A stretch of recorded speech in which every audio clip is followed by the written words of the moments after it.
Your Serene Highness, thank you so much for joining me here in Davos at the World Economic Forum. It's a great pleasure.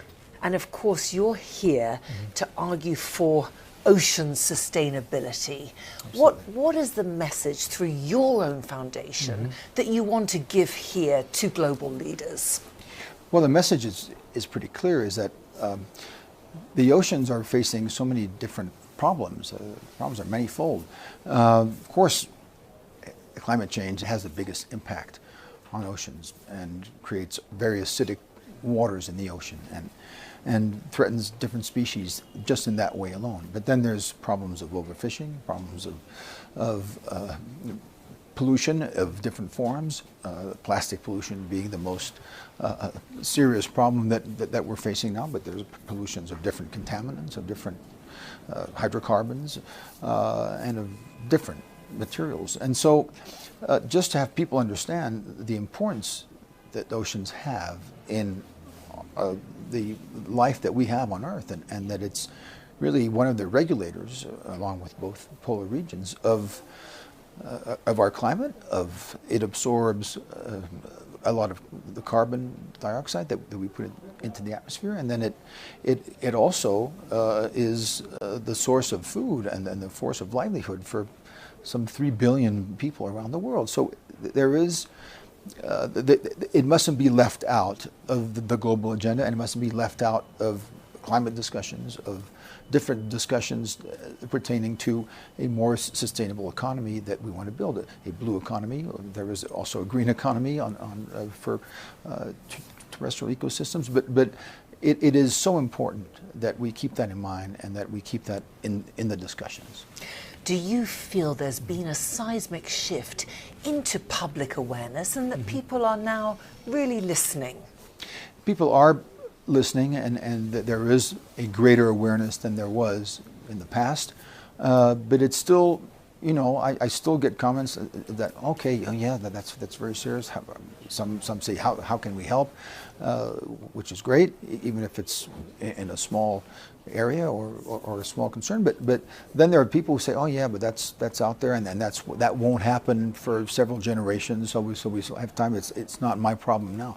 It is our problem now, and what we do now will impact what future generations will inherit from us. And so it's taking that. You can't think of everything right now and present and immediate gains or immediate rewards. You're investing for the future if you invest in a more sustainable use of our oceans and the ecosystem services that marine ecosystems can provide.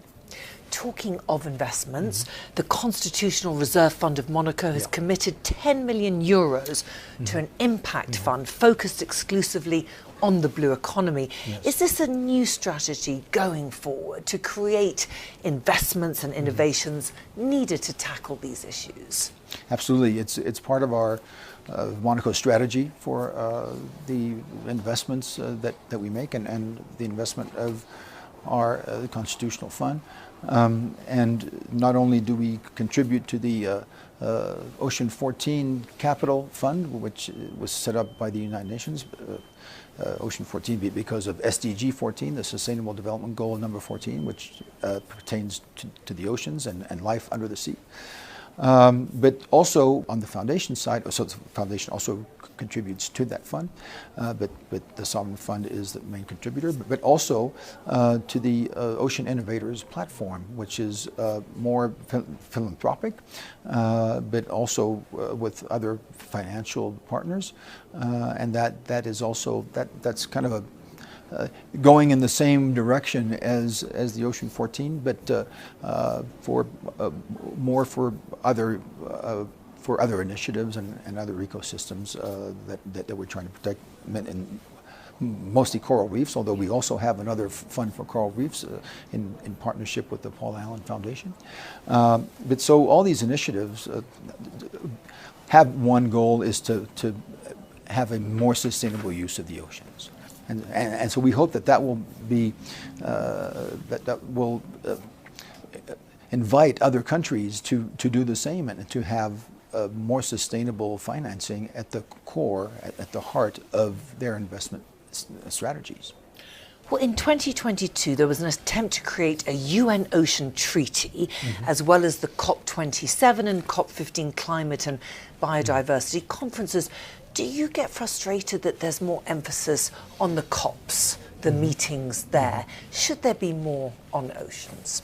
Of course, there should be more on oceans, although finally, after the COP15 in Paris, there's been, and it started there, there was more emphasis put on oceans, and there was finally a dedicated session on oceans, and the ocean climate platform was created then, and to really make that link that everybody needs to make between ocean and climate, but also that prompted, and Monaco was one of the leading countries that trying to get a special report on oceans, and so it was oceans and the cryosphere. That means the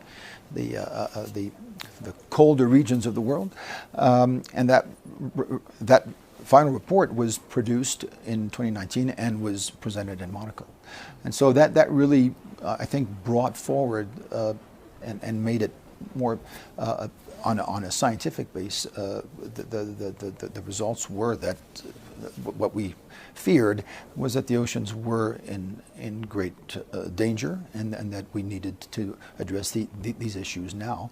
And I'm going to repeat myself: if we want to have a healthy ocean for the generations that will follow us. But do you worry, with all the global shocks going on, the Russia-Ukraine conflict happening on the borders here in Europe, the cost of inflation, the energy crises, do you worry that it won't be a priority? That is the worry, but you have to keep in mind that whatever we invest now, and there's what I've been able to say in different fora, is that whatever we invest now is not money wasted. It will come up as a positive down the road, and we have to. We have, despite all these challenges and all these difficulties. Of course, there are priorities, but the Russia-Ukrainian conflict, unfortunately, is there. But we have to be able to address the other crises, the energy one and the social ones also that are a consequence of all that.